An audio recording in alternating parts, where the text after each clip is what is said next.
अब हम करेंगे क्वेश्चन नंबर 9। तो क्वेश्चन नंबर 9 क्या कहता है, find the position vector of a point R which divides the line joining two points P and Q whose position vector are 2a plus b and a minus 3b। तो यहाँ पे हमसे कह रहा है कि एक आर पॉइंट है वो पी और क्यू को डिवाइड करता है, इसका हमें पोजीशन वेक्टर निकालना है।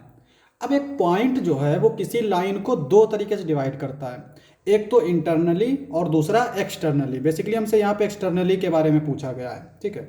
इंटरनली डिवाइड का मतलब पहले समझ लेते हैं कि डिवाइड करता कैसे है। जैसे अगर कोई लाइन है, ये कोई वेक्टर है, इसको इंटरनली डिवाइड का मतलब ये हुआ कि अगर पॉइंट इसी लाइन पे है तो ये जो पॉइंट है ये इस लाइन को डिवाइड कर रहा है टू पार्ट्स में, कि ये पार्ट हो गया कि ये पार्ट हो गया, तो ये हो गया इंटरनली डिवाइड। अब अगर जैसे यहाँ पे इसको मान लेते हैं ये m है और ये n है।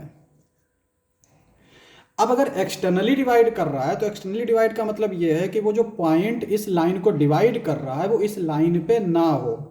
जैसे हमने ये एक लाइन ली तो ये हम पॉइंट मान लेते हैं यहाँ कहीं पे है जो इसको डिवाइड कर रहा है। डिवाइड का मतलब ये है कि यहाँ से अगर हम एक लाइन खींचे तो ये डिवाइड कर रहा है दोनों इसको इधर उधर, ठीक है।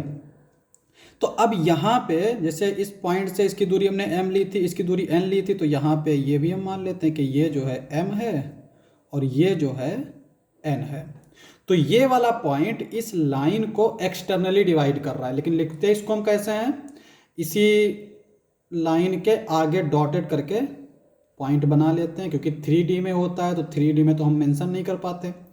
अब यहाँ पे जैसे अगर हमने ये लिया P पॉइंट, ये लिया Q, तो ये हो गया R जो इस पॉइंट को डिवाइड कर रहा है एक्सटर्नली। यहाँ से जैसे हमने देखा ये P था, Q था, R था, इसी तरह से ये P Q R, तो यहाँ पे PRM है, यहाँ पे भी PRM है, यहाँ पे भी हम लोग PR जो है वो M ले लेते हैं, ठीक है। और PQ जो है सॉरी QR जो है ये N है, तो ये हो गया तुम्हारा N और यहाँ पे ये N है, ठीक है। तो ये तो इंटरनली हुआ और ये एक्सटर्नली हुआ। बेसिकली ये हमने इस तरह से इसलिए इसको इस तरह से मेंशन किया जाता है क्योंकि यहाँ पे ये एक ट्राइंगल दिखने लगता है।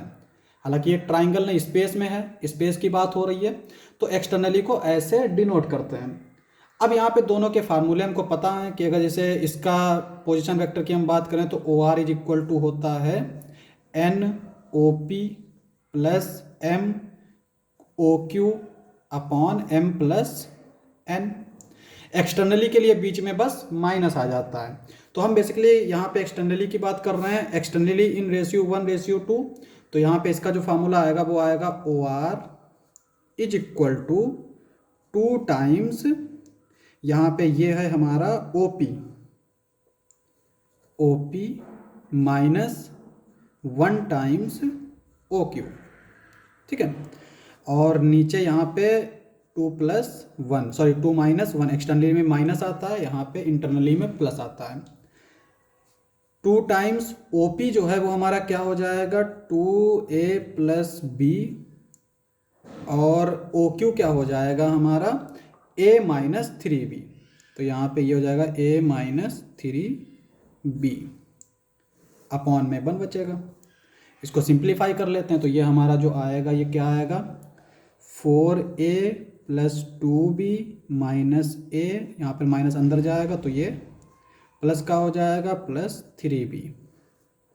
4 में से 1 गया तो यहाँ पे बचेगा 3A और 2 प्लस 3 5B।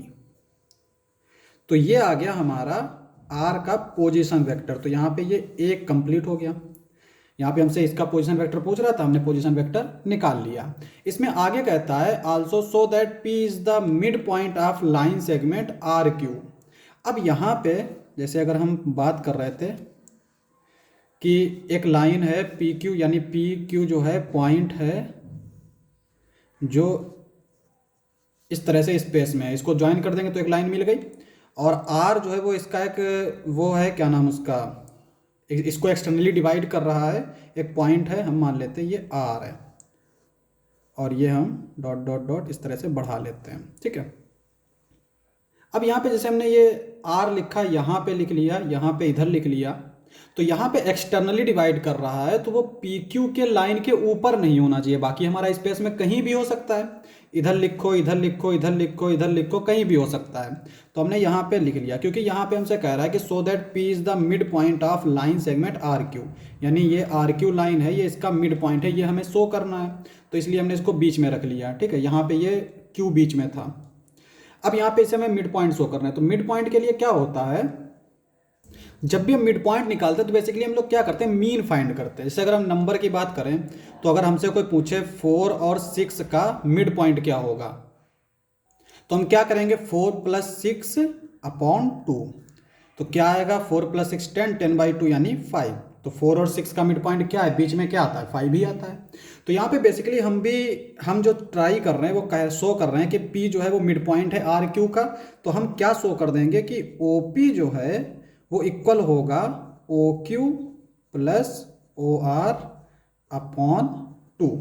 अगर ये प्रूफ हो गया तो हमारा P मिड पॉइंट है, अगर ये प्रूफ नहीं हो पाया तो मिड पॉइंट नहीं होगा। ठीक है, तो यहाँ पे OQ हमारा जो दे रखा है वो क्या दे रखा है, ये है OQ, और OR तो हमने अभी ये निकाल लिया। ठीक है, तो इन दोनों को हम ऐड कर देते हैं। तो यहाँ पे पहले इधर लिखते हैं OQ + OR अपॉन 2। OQ दे रखा है A - 3B, OR दे रखा है हमारा 3A + 5B अपॉन 2। ये A है, ये 3A है, तो जोड़ देंगे तो क्या आ जाएगा, ये 4A, और यहाँ पे ये 5B है, ये 3B है, ये माइनस का है, ये प्लस का है, तो सब्ट्रैक्ट करेंगे तो यहाँ पे ये आएगा 2B और अपॉन में 2। यहाँ पे 4 है, 2 है, तो 2 कॉमन ले लेंगे, और नीचे 2 है तो 2 कैंसिल आउट हो जाएगा। तो बेसिकली ये जो आएगा ये हमारा इक्वल आ जाएगा 2A + B के, और ये हमारा किसके इक्वल है, ये देख सकते हैं हम लोग, ये हमारा OP के इक्वल है। तो ये हो गया OP के इक्वल। तो यहाँ पे हमने इसको शुरू किया और हमने ये इक्वल दिखा दिया इसके, तो इसका मतलब ये हुआ, this implies that P is the mid point of RQ।